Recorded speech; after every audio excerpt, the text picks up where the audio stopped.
And for EU Opportunity Knocks, it's Make Your Mind Up time. I do mean that, folks, most sincerely. Hello, and welcome to the show. Colourful conversations with Clergyman Pete and Businessman Mark.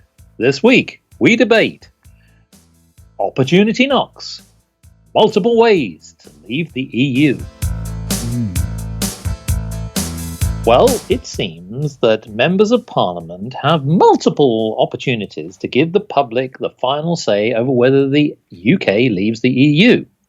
And yet, in quite contrast, Theresa May has ruled out the possibility of a referendum and says that basically the check is the fact that the United Kingdom has decided to leave the EU.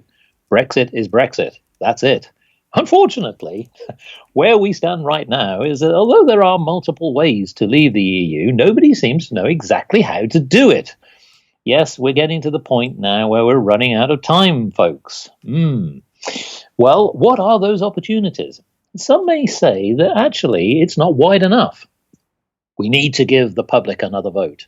And some MPs say, no, we just simply need to change the leader.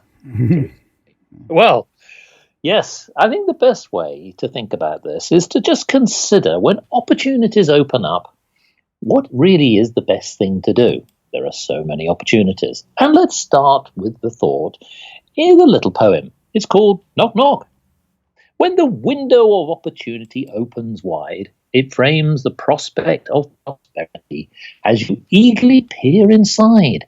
Think of your dexterity. But climbing through windows is very unwise, and only a fool will think he can get ahead. Be smart and avoid a nasty surprise, and try using a door instead. Yes, it seems obvious. That you put it like that, yes. That actually some things are simpler by just taking the easy route. Now, I'm going to suggest that maybe it's time to just open the door and leave. Yes, Clergyman Pete, I'll bring you into the conversation. When an opportunity opens, don't try climbing through the window. Isn't it time now that we should just simply leave the door, bolt it behind, and go? Well, businessman Mark, I think that you put your finger on it there. One of the things about leaving, it's quite a simple concept, isn't it? Once you're in somewhere, you go out through the exit and you've left, which you're getting across very well in your poem. But this concept seems to have eluded both the EU and also the British negotiators under Theresa May. And what they seem to be doing is negotiating what's going to be on the other side of the door, but never actually getting any nearer to the door. And the problem is, if we can extend the metaphor or continue the metaphor, we have the EU in the person of Juncker and his friends, basically blockading the door. So, yes, we are going to let you out. Can you open the door yet? Oh, yes, any minute now, yes. And meanwhile, Theresa May is saying, oh, I'd like to leave, please. I need to do a wee. And all that, you can imagine the situation. I can imagine that. Yeah. Yes, it probably happened. That may well have happened in the negotiations. Imagine if you were inside the had a fly on the wall view of the negotiations. You can imagine if Theresa May did need to go to the toilet, would she say, "Gotta go and have a slash"? And she went, "Just go," or would she? Excuse me, and they keep talking. Excuse me, and they just carry on to it. And then, there could be a nasty mess. That's all I'm saying. But I think it's that I'm using that as a metaphor, obviously. Well, clearly, trouble is it's on our doorstep. Negotiation That's itself. Pardon? It's on our doorstep, not on theirs. Yes, exactly. It's on that. Yeah, and I think that what's happened is that the EU has certain very specific aims, rules, regulations, certain things in mind that it knows it's certain of, and the negotiators for Britain don't. They're flexible, and because of that, obviously the one who is more certain is going to have a stronger hand. And the EU isn't really in a strong position, but because it's certain, it ends up behaving in a stronger fashion. It needs a decisive action, a strong blow against it to make it wake up. By it, I mean the EU hierarchy. I'm going to say something specific about what needs to be done. Then, you see, the way that we're leaving the EU using Article 50, which of the Lisbon Treaty, which is a way of leaving the EU. It's not the only way. There is another way to do it. That's a way that that you can leave whilst remaining within the EU. And that has been done. That's already signed. Yes, that's been signed. But you could easily bypass that. It doesn't mean you have to continue doing it if you're not any longer a member of the EU. And you can easily leave under British law by repealing the European Communities Act 1973. And that restores British law as being supreme over any other law, over EU law. And so you could transpose all the EU directives, etc. I mean, you could keep them. The ones that have been transposed into Acts of Parliament could stay there. So there would be no big change, apart from the fact that you've already left. And so you are in a position to dictate to the EU how the negotiation goes forward from then on. So I think that's, to me, that seems to be the only way forward. Well, that's certainly one opportunity. The other opportunity, I think, is this, that we are pretty much around 6 months away before we actually technically leave. When we know that on the 29th of March, that's the actual milestone, that's the red letter day, folks. Put that in your calendar, just as you're leaving the door behind you, probably unlocked, and in some cases some people don't even have a door, sadly. But the fact of the matter is that when we reach the 29th of May 2019, in theory, we will be in a situation where we are effectively out of the EU. The problem, of course, is we don't know what the terms are of negotiations and dealing with the EU. Now, this is where I think that the opportunities lie. So these are the options that many people have discussed. We could default to a World Trade Organization framework. We could go with a Canada deal. We could go with a similar sort of arrangement to Norway. Some people don't like that. We're sort of in but not quite out, and those sort of things. And there are many other options that we can take. But I think that what's frustrating the public is the fact they still don't know where they're going. They don't know what the actual negotiation key points are and where Britain is gaining. So this is the key, which is, I think, is forcing the matter. Because at this moment in time, we don't know whether Theresa May can survive by holding on to her Chequers plan. She has a plan, and it doesn't seem to be going anywhere. Now, she is still adamant that she wants to continue to negotiate on that basis, which is why we've seen people like David Davis and Boris Johnson leave the cabinet, because they feel that basically it has no credibility. And okay, that's fair enough. But I think that irrespective of whether the politicians agree or disagree, what we're not seeing any clear, defined action plan. So when it comes to the 29th of March 2019, the public know exactly what they're getting, because at the moment it's very murky. So what would you do if you were running the negotiations right now? If you were Prime Minister, for example, Prime Minister Clergenwell Pete, yes, I can see it happening. But let's say that you were in power now, you were negotiating with the EU, and you're there, you've got Donald Tusk staring in, steely-eyed in the face, and his foot is wedged in your doorway. What would you do? What would you, apart from maybe stamping on his foot and pushing him to one side, but give me an idea of how you would go about it from here on. Yeah. Did you mention smacking him in the face? I didn't. Well, that's an option. That's I'll give you my view. Of course, you can, Mark, give a sort of business-centered a point of view later, but just speaking as a layman about the situation, the first thing I would do is reject anything that takes away from from British sovereignty. Now, I say that for two reasons. One is I need to make that clear because, from the EU's point of view, that's a sticking point. They do not think that the general established culture of the EU, or the basis for the EU, is that the corporate EU, the community of the EU together, supersedes nation states. That's a fundamental belief of the EU, and it's built into every aspect of it.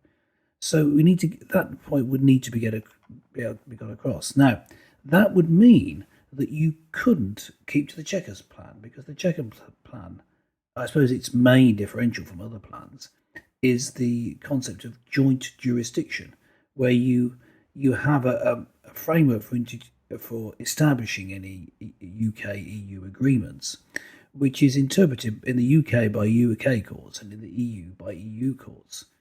But UK courts would be, according to this Chequers plan, have to pay due regard to EU case law. So it's under EU case law that the decisions will be made, even if they're in the UK.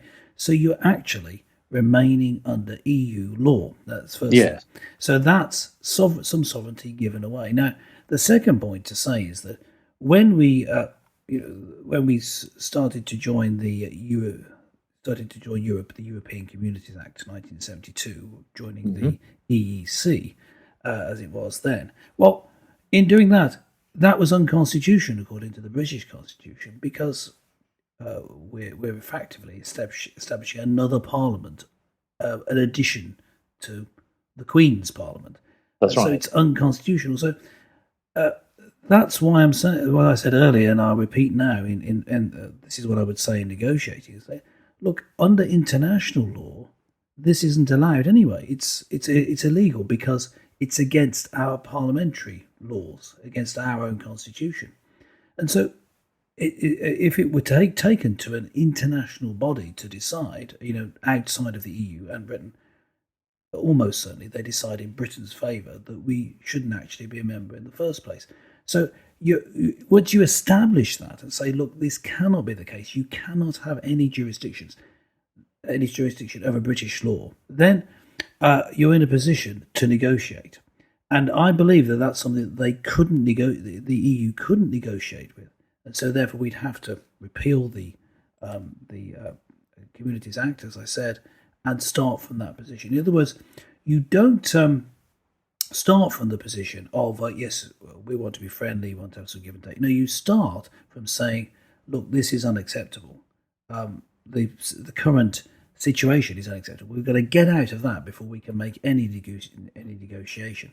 And then you're in a position. So that's what I'd say. I'd say, look, we're starting from the wrong position. We've got to start from this position. And then when we're in that position, we'll be able to tell you what we want to do. You can tell me what you want to do. Obviously, you've got to negotiate for the EU. But I'll tell you what we want to do. And we are no longer a member of the EU. That was unconstitutional anyway. And so we've left. And in fact, Article 50 itself, although it has that long, the EU's Article 50 itself, even though it has a long description of how you leave, it starts with saying that member states of the EU can leave according to their own laws and constitution. Well, we would have done that. So it's even under EU law, under Article 50 of the Lisbon Treaty, it's still allowed. So that's what I would do. How would you see that from a business point of view? Would that be a disaster? Exactly. Well, this is. I'll use my analogy of the door opening, the door closing. Yes. Let's go back to that. Small, medium, and large businesses. So let's take this, because ironically we're talking about politicians, and let's be honest, it's been a debacle since the vote or the referendum vote took place. Politicians have failed to actually come to any clear plan and negotiation, and actually come to what should be by now a really more of a case of just dotting the I's and crossing the T's. But we're no further ahead than we were, say, a year and a half ago. And that's the worrying thing. But this is where I think, from a business point of view, that things need to change. Businesses are getting desperately frustrated now.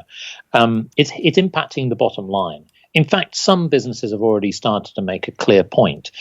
Big car manufacturers have said that they're going to withdraw from the United Kingdom. Some actually, ironically, have said, well, actually, we'll take a different view, which is that actually, if we did invest in the United Kingdom, it might mean that, with the pound slumping, which almost certainly would happen, their exports would be far more competitive, and they could use the resources in the United Kingdom far more effectively.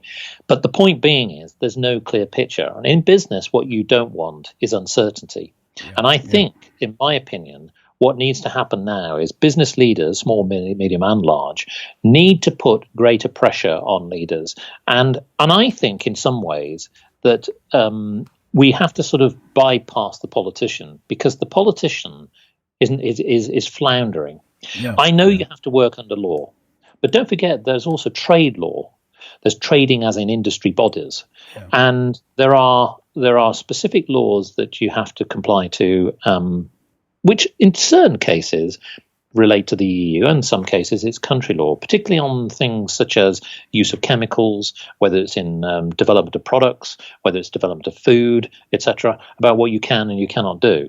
What they don't want is if you close the door in business, and you put friction, as they often say, if you put friction borders in there, then this is where it becomes a problem for businesses, and it actually stifles innovation, it stifles productivity, and it stifles the free trade. I think we need to open the door, and I think pressure needs to be put on the EU as well as the United Kingdom to say, look, what we need here, and this is how I would do it, I would have a clean break from here on now. I would actually walk away. I wouldn't even go any further. Agreed, yes. Yeah. So this is my standpoint.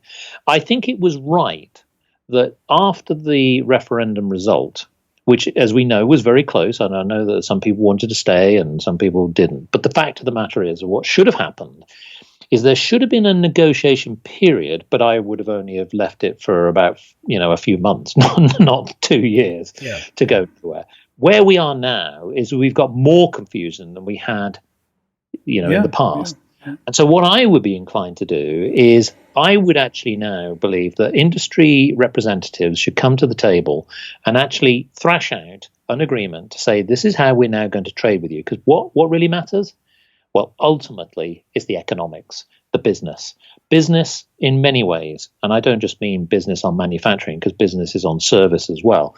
That's what drives economies. That's what gets everybody's wages going. That's what basically makes countries succeed or fail.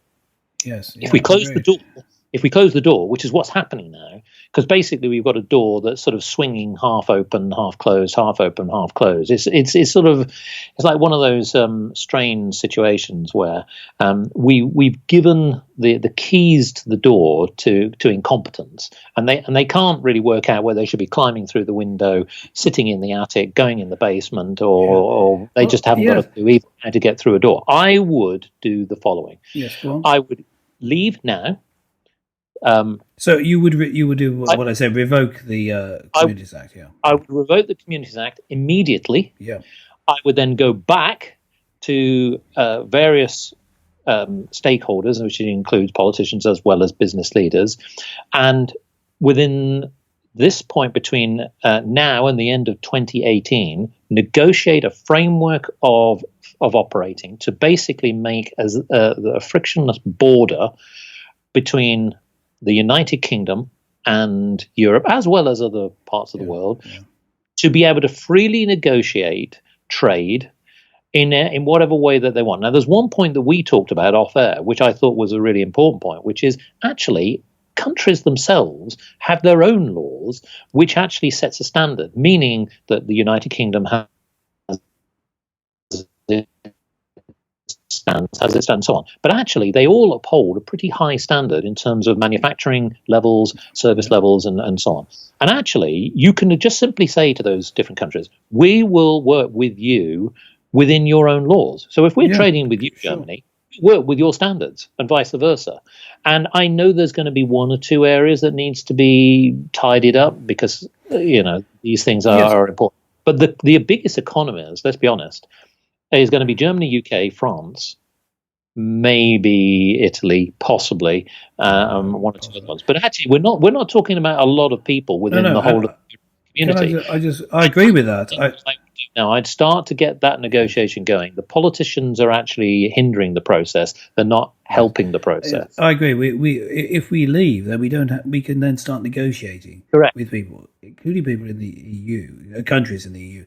But I think the same point could be made over effectively a trade deal, a reciprocal arrangement, I suppose we'd call it, of trading with free trade and agreeing when trading in their country to use their laws and vice versa, with the United States, Canada, Australia, countries that have good economies and also have similar laws or high standard laws. The similarity is also important, I think. But I'll tell you why this will work. Yes. Because what people will realize very quickly, like the likes of Germany, France, Italy, and so on, is that actually at this moment in time, the EU as a club is stifling their ability to trade out. I know that Germany will say, hold on, my manufacturing costs are going to go up. Yeah, they might do initially. But in the long run, remember what we say on Market Pete, which is it's not just about short-termism, it's about long-termism. Long-term, I think people will realize in mainland Europe that the EU is a failed project. It doesn't work economically. And so we've got to go back to where we were, where each country can really control its destiny better. Yes. Look, people like Juncker and Tusk and so on, they're going to hold on to and cling on to this strange arrangement that we've seen evolve. It was a failed project from the start. It should never have happened. Economically, it was flawed. We've already seen that now. Yeah. And God knows how much money Germany has wasted trying to prop up Greece. I mean, it's just ridiculous. Yes, I mean, Germany's been one of the big losers, of course. But, there's an interesting feature of New Testament prophecy. The Bible speaks about the problems of big government, and they were talking particularly about Rome, which, of course, you're mentioning Italy. Rome being in Italy, is basically a European power. It's the same problem, 2,000 years ago, and using quite pictorial, shall we say, language, symbolic pictures. The Bible speaks about this in Revelation, and it refers to this overarching big government as a beast. And Revelation 17:11, as for the beast that was and is not, it is an eighth. Sorry, I've got the wrong bit. Verse 13. It is referring to the beast, but that was looking back to other kings, other emperors. But this one is the one I meant to quote. Verse 13. These are of one mind. They hand over their power and authority to the beast. And that's our problem. You see, we've handed over sovereignty, power and authority to the beast because, any big government with regulatory power ends up being a beast, an animal that devours you. We need to get out before it eats us up and spits us out. Yes. Probably in front of that door that we were talking about. Exactly. Well, look, this situation seems to be getting more and more childish as we gather pace, getting especially with our contributions. Deadline. Yeah. Well, the politicians are not really helping, and listeners, what do you think about this? I mean, do you think that we'll ever get to a situation where the door will open, and people will have a slightly more harmonious way of negotiating, and actually sit down and actually come together, and finally get to a solution? Or maybe the door will be slammed shut rather hard in our faces. Well, why not log on to markandpete.com and let us know your thoughts. Fill out the contact form and let us know. And just in childlike form, I can't help but just end on this rather amusing knock-knock joke, which has amused us for many years. So, Clergyman Pete, knock-knock. Who's there? Europe. Europe who? No, Europe who. Yes, it's become an absolute stinker. So... Listeners, you know our thoughts on what we should do. We need to get out. It's smelly. We don't like it. And it's time to leave. Well, it's time to leave the show. So thanks for joining us today. And join us again next time for more colourful conversations with Clergyman Pete and Businessman Mark.